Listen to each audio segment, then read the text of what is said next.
안녕하십니까. 요절 말씀으로 느헤미야 4장 14절을 같이 읽겠습니다. 시작.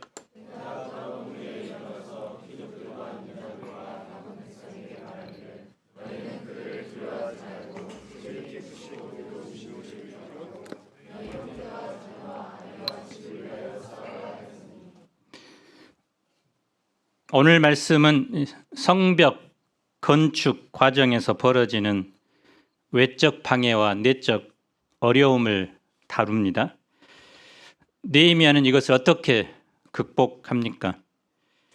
느헤미야는 주를 기억하라는 말씀으로 시작해서 나를 기억해 달라는 기도로 마칩니다. 우리는 무엇을 기억하며 살아야 할까요? 4장 1절을 봅시다. 유다 사람들이 힘을 합해서 예루살렘 성벽을 건축합니다.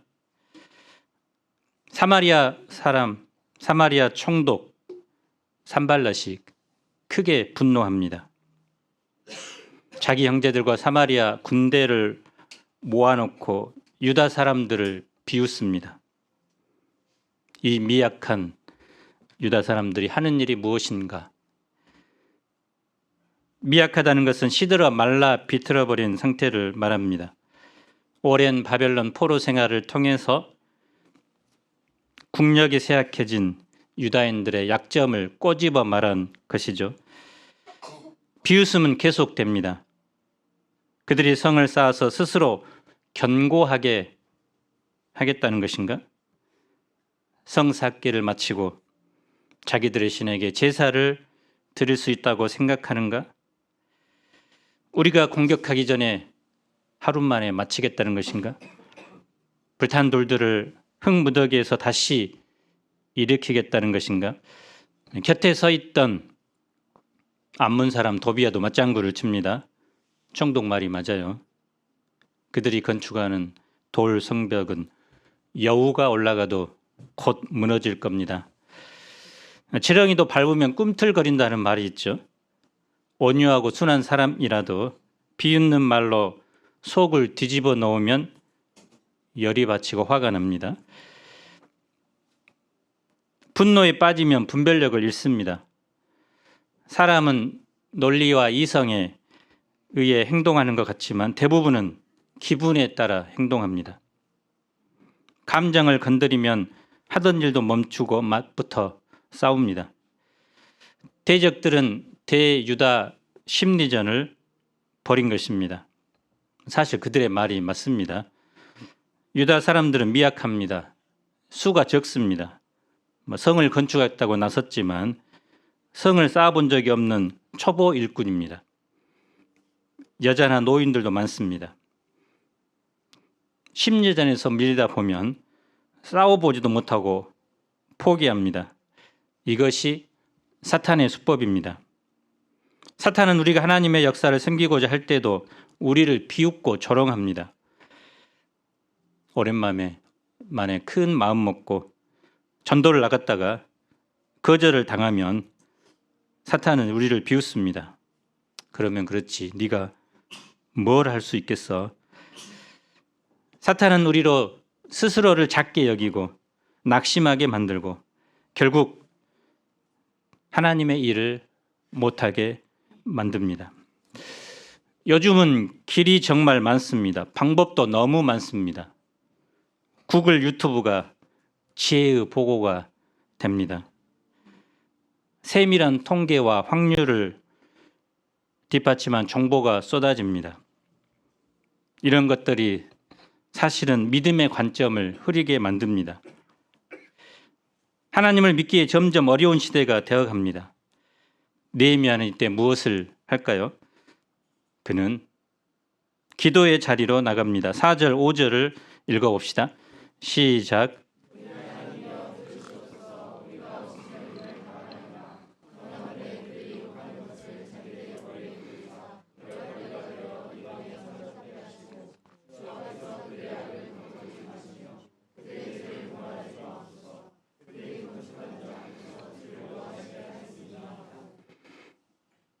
원수들을 멸하여 주시도록 기도하죠. 느헤미야는 그들의 비웃음과 조롱을 인간적으로 대응하지 않고 기도합니다. 하나님을 의지하고 기도함으로 대적들의 비웃음에 말려들지 않고 상처받지 않습니다. 조지 뮬러는 무릎으로 인생의 싸움을 싸우는 것을 배우지 못한 사람은 아직도 기독교 신앙의 기초를 모르는 사람이라고 했습니다. 느헤미야의 최고의 전략은 기도입니다. 그 기도에서 전략이 나왔습니다. 내가 할 수 있다고 여기는 것조차도 하나님을 의지하고 기도합니다. 캠벨 몰간은 이런 말을 했습니다. 믿음이란 모든 문제를 하나님 앞에 가져갈 수 있는 태도이다. 쉬운 문장 같지만 이것처럼 실천하기 어려운 것은 없습니다. 무슨 일이든 기도가 없으면 사람의 일이 됩니다. 하지만 무슨 일이든 기도하면 그때부터 하나님의 일이 되는 것입니다. 우리가 내가 준비해서 섬기는 1:1이 있고 하나님께서 일방적으로 부어주시는 1:1이 있습니다. 그 결과는 천지차입니다. 내가 몸부림을 쳐서 하는 찬양이 있고 하나님께서 부어주시는 그런 찬양이 있습니다. 느헤미야는 하나님께 모든 것을 맡깁니다. 그리고 자기가 할 수 있는 것, 힘을 다해서 건축 역사에 전력합니다. 그러자 성벽 전체가 연결되어지고 높이는 절반에 이릅니다. 7절, 8절을 봅시다. 산발랏은 유대 북쪽에 있죠. 아라비아 사람들은 남쪽, 암몬 사람들은 동쪽, 아스돗 사람들은 서쪽에 있습니다. 한마디로 동서남북 사방이 대적들로 둘러싸인 상태입니다. 그들은 예루살렘 성벽이 점점 완성되어 간다는 말을 듣고 심히 분노하고 연합전선을 펴니다. 예루살렘을 이제 치고자 합니다. 조롱하고 비방하는 데서 실제적인 무력 행사를 하려는 것입니다. 9절을 보면 느헤미야는 이때도 하나님께 나아가 간절히 기도합니다. 기도함으로 몰려드는 모든 두려움을 몰아냅니다. 그리고 적의 공격에 대비하여 파수꾼을 두어 주야로 방비합니다. 하지만 이런 가운데 2중, 3중의 어려움이 가중됩니다. 백성들이 지치게 된 것입니다. 아직도 날라야 할 흙무더기가 태산같이 많은데 중노동으로 인해서 힘이 빠져 더 이상 성벽을 건축할 수 없을 것이라는 부정적인 생각이 들어옵니다. 그러자 대적들은 더욱더 기세를 높입니다. 그들이 알지 못하고 보지 못하는 사이에 우리가 그들 가운데 달려 들어가서 살육하여 역사를 그치게 하리라. 좋은 말로 할 때 빨리 그만두라는 것이죠. 설상가상으로 대적들의 근처에 사는 유다 사람들도 그 각처에서 와서 너희가 우리에게로 와야 하리라 하며 10번이나 간청합니다. 느헤미야도 사람이잖아요. 답답하고 가슴을 짓누르는 고통이 있었을 것입니다. 안 되는 일을 시작했다는 후회가 들기도 했을 것입니다. 느헤미야는 이런 상황을 어떻게 극복할까요? 느헤미야는 기도만 하는 사람이 아닙니다. 기도한 후 이제 실제적인 전략을 세웁니다. 기도하고 그 기도를 완성시키는 것은 그 기도대로 사는 것입니다. 그는 성벽 뒤의 낮고 넓은 곳에 백성들이 그들의 종족을 따라 칼과 창과 활로 무장하고 서 있게 합니다. 전시 효과이죠. 그리고 이렇게 외칩니다. 14절을 우리 함께 읽어봅시다. 시작.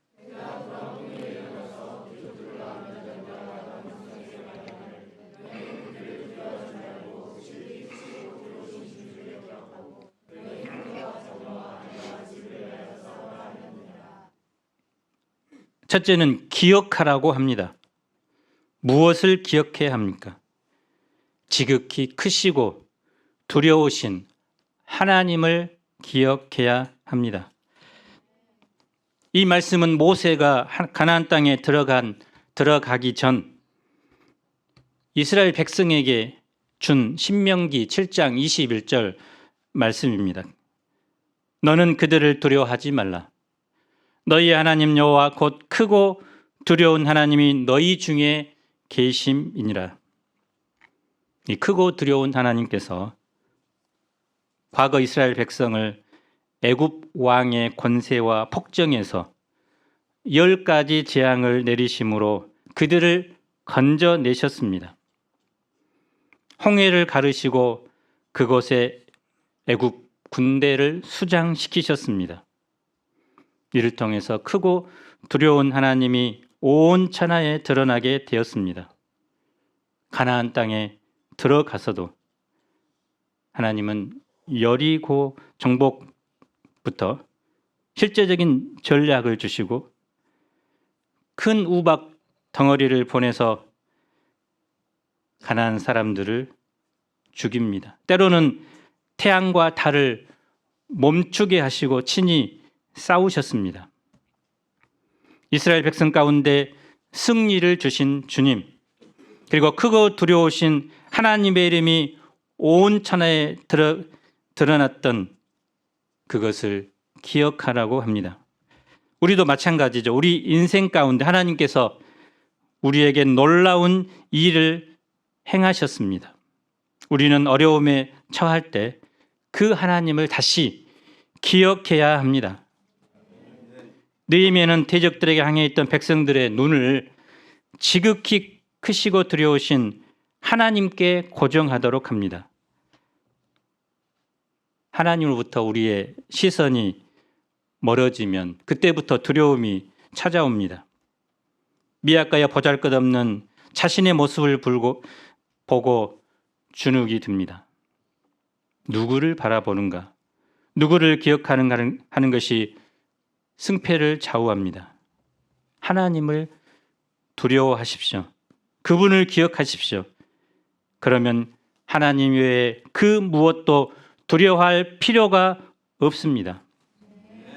시편 기자는 이렇게 말씀합니다. 시편 27편 1절로 3절을 한번 읽어봅시다. 시작.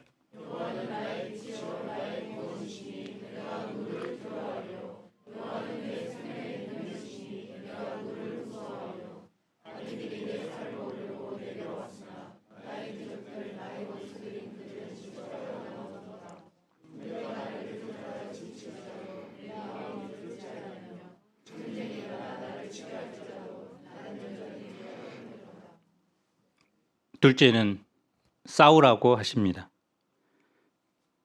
형제와 자녀와 아내와 집을 위해서 싸우라고 합니다. 근본적으로 하나님의 영광을 위한 싸움입니다. 동시에 형제와 자녀와 아내와 집을 위한 싸움입니다. 나 자신을 위한 싸움입니다. 건축을 포기하고 예루살렘을 떠나 집으로 돌아가면 당장은 안전할지 모르지만 그것은 결국 대적들에게 패하는 것입니다. 대적들이 세력이 아무리 많을지라도 포기하지 않고 싸우는 것이 내 가족과 자녀들과 다음 세대를 위한 길이기 때문입니다. 그래서 우리가 포기치 않고 계속해서 이 신앙의 길을 가고 캠퍼스 복음 역사를 감당하는 것이 내가 사는 길이고 가족이 사는 길이고 자녀가 사는 길이고 우리의 양떼들이 사는 길입니다. 15절을 봅시다. 대적들은 유다 사람들이 파이팅 스피릿이 넘치는 것을 보자 스스로 물러섭니다. 그러나 여기에는 하나님께서 친히 대적들의 꾀를 패하셨기 때문입니다. 느헤미야는 그런 후에도 방심하지 않고 유다 백성을 조직적으로 배치하죠. 자신의 수하의 절반은 일을 하고 절반은 갑옷을 입고 무장을 시킵니다.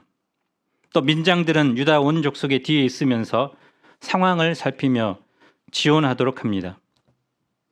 특별히 성을 건축하는 자와 짐을 나르는 자들은 각각 한 손으로 일을 하며 한 손에는 병기를 잡도록 합니다. 성벽을 쌓는 자는 허리에 칼을 차고 나팔 부는 자는 항상 비상 나팔을 불 수 있도록 자기 곁에 둡니다. 위험 상황이 발생하면 나팔을 불어서 모든 사람을 한 곳으로 모아 싸우도록 하기 위함입니다. 그리고 하나님께 대한 믿음과 용기를 다시 심습니다. 20절을 읽어봅시다. 시작.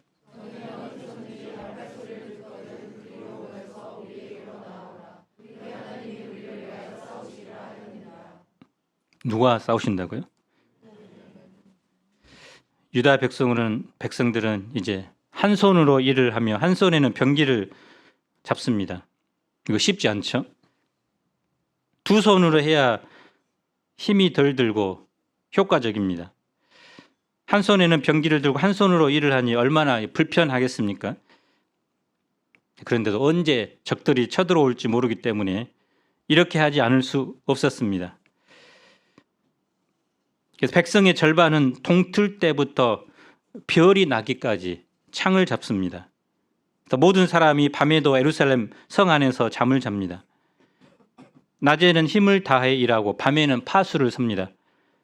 느헤미야 자신도 백성과 성 안에서 함께 자며 일합니다. 군대 5분 대기조처럼 잘 때도 옷을 벗지 않고 또 물 길러 갈 때도 무장하고 나갑니다. 오늘날 우리가 믿음의 중심을 지키면서 예수님의 제자로 산다는 것은 결코 쉽지 않습니다. 어떤 사람은 신앙생활을 취미생활로 생각할 수도 있는데 현대의 죄악된 문화와 분위기에 먹히고 맙니다. 우리가 이 시대 하나님의 역사를 섬기고 주님께 쓰임받기 위해서는 한 손으로 일을 하며 한 손에는 병기를 잡아야 합니다. 구체적으로 우리 학생 동역자들은 한 손에는 성경, 한 손에는 무엇을 들어야 되죠? 전공책을. 요즘 성경책 안 들죠? 스마트폰 이제 그것을 많이 보던데. 사모님들은 한 손에는 성경, 한 손에는 부엌칼을.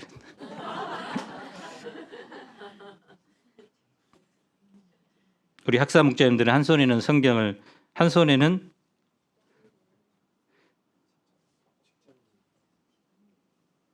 노트북, 서류 뭉치를 듭니다. 최소한 2가지 이상 십자가를 감당하고 있습니다.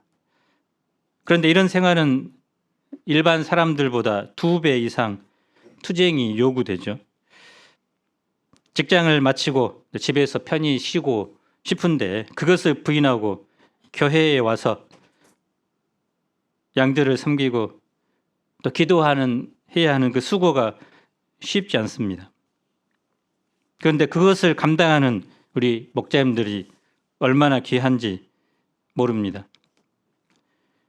때로는 너무 피곤하고 벗어버리고 싶고 부담스럽게 느껴질 수도 있는데 어찌한지 하나님께서 주신 그 사명을 감당하고자 힘쓰고 투쟁하는 모습을 볼 때 하나님께서 얼마나 귀하고 또 아름답게 보실지 생각이 됩니다.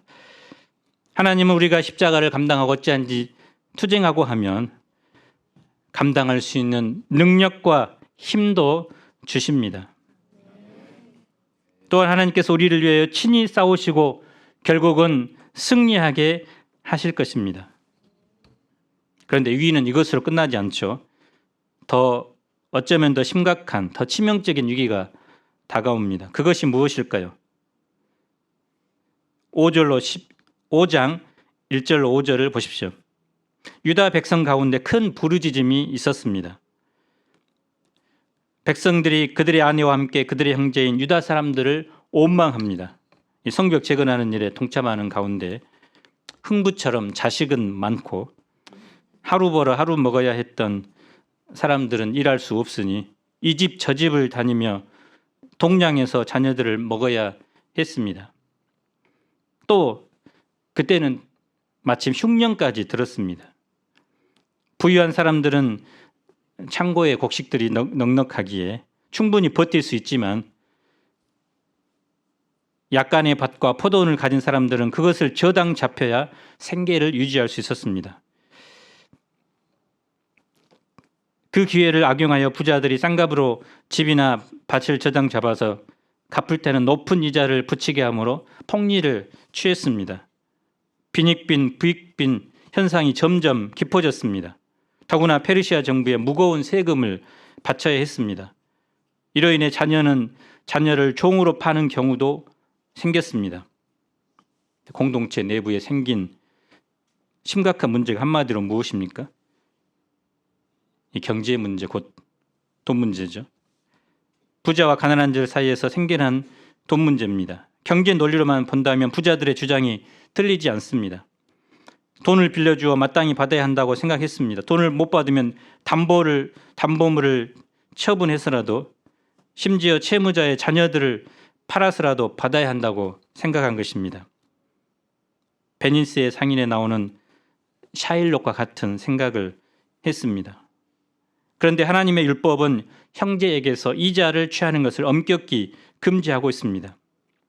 그들은 포로오기 하나님의 공동체 건설에 함께 참여했지만 말씀 중심이기보다는 여전히 물질 중심의 사고 방식에서 벗어나지 못한 것입니다.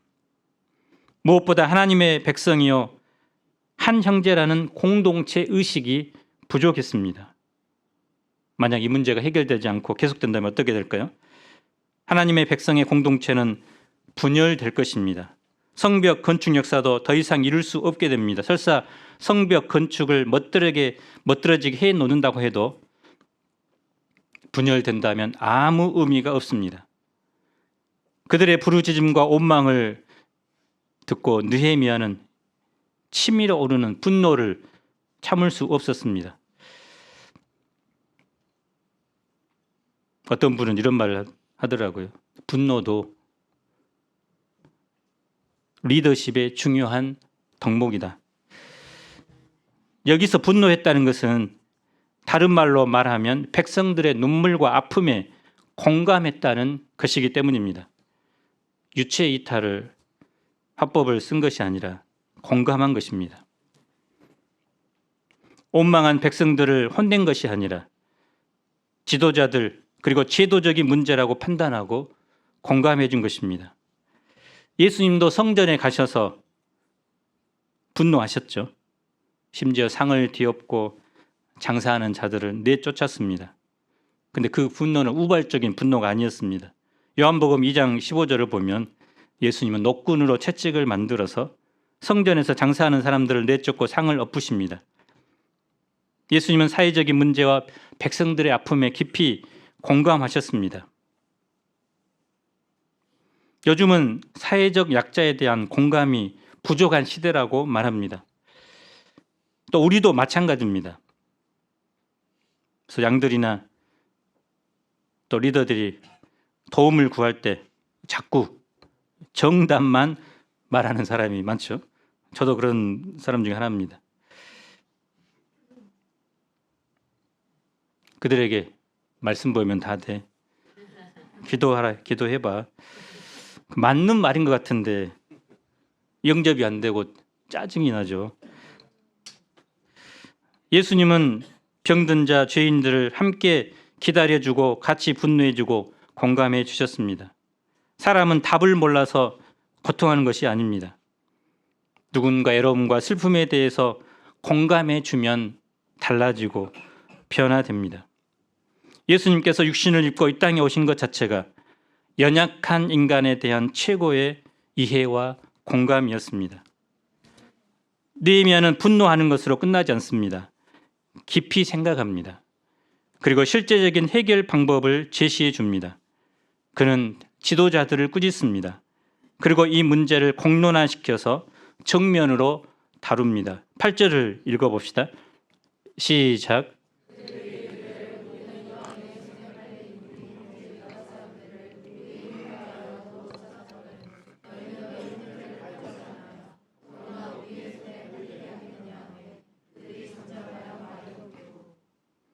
느헤미야의 강조 포인트가 뭡니까? 형제의식입니다. 형제의식. 너희는 너희 형제를 팔고자 하느냐? 말을 통해서 그들이 형제를 팔아먹고 있는 부끄러운 짓을 하고 있음을 깨우쳐 줍니다. 돈을 앞세우며 형제가 보이지 않죠.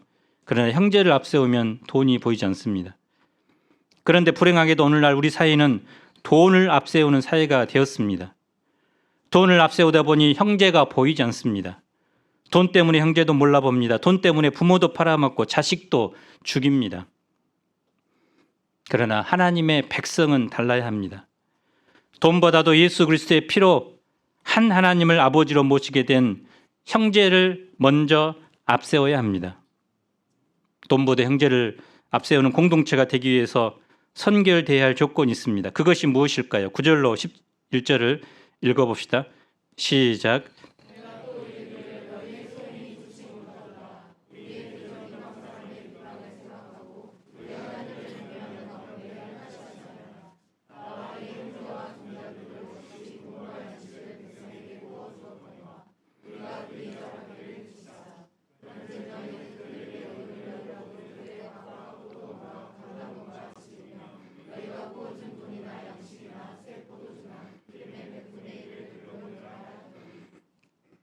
한마디로 가진 사람이 먼저 양보하고 희생하라는 원리죠.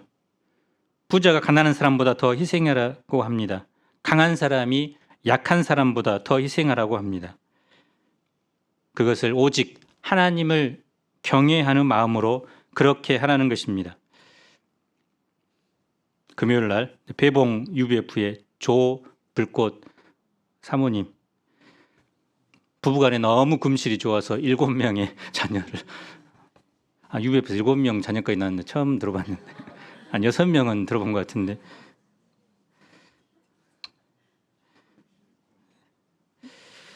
또 남편 월급이 정말 몇 년째 나오지 않고, 나와도 이제 거의 그냥 해서 국가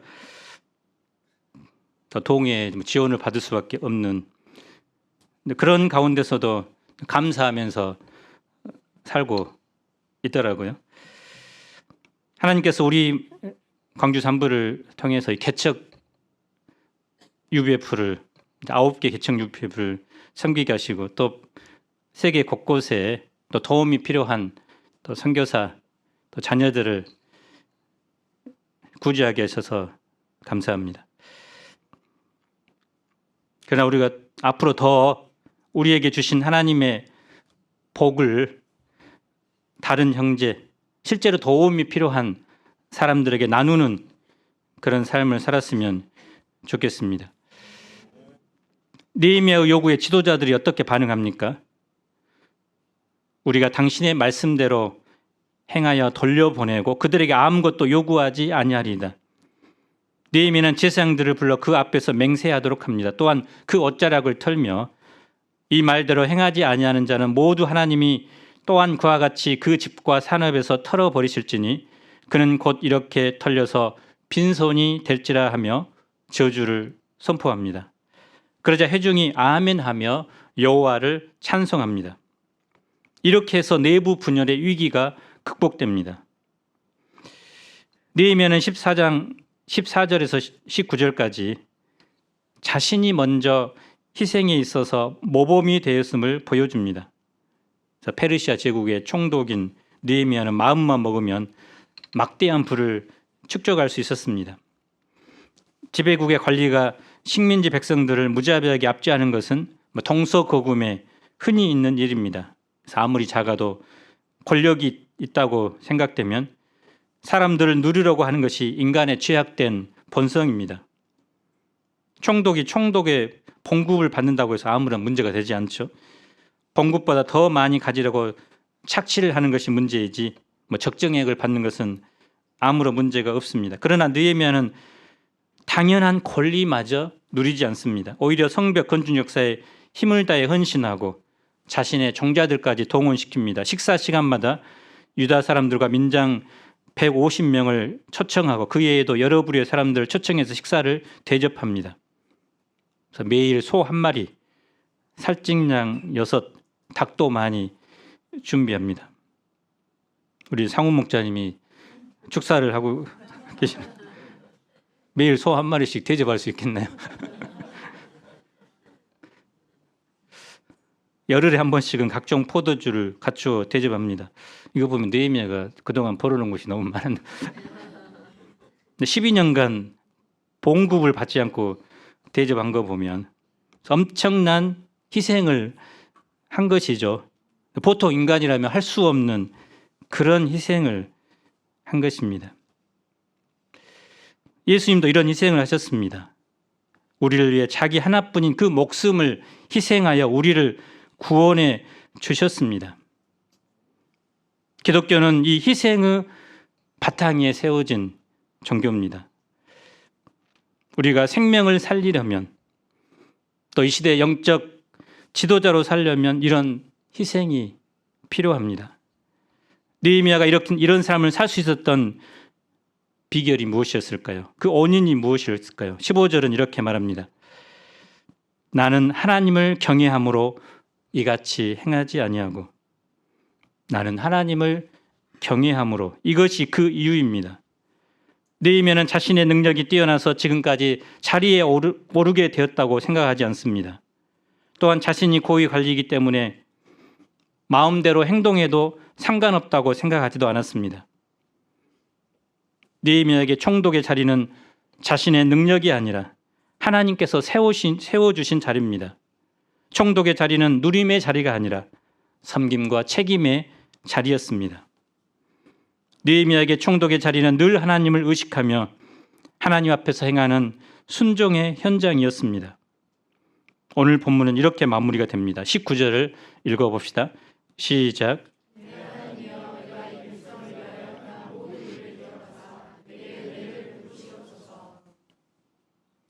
느헤미야가 행한 이 모든 일을 기억하셔서 내게 은혜를 베풀어 주옵소서. 내가 백성들로부터 봉급을 받지 않고 헌신했기 때문에 하나님께서 그것의 몇 배로 채워달라는 그런 생색의 기도가 아니라 내가 이렇게 할 수 있었던 것은 이런 삶을 살 수 있었던 것은 오직 하나님의 은혜 때문이니 이런 삶을 계속해서 살아갈 수 있도록 은총을 베풀어 달라는 기도입니다. 느헤미야는 보이지 않는 하나님을 보이는 하나님으로 의식하며 살아간 것입니다. 우리도 하나님을 섬기며 삽니다.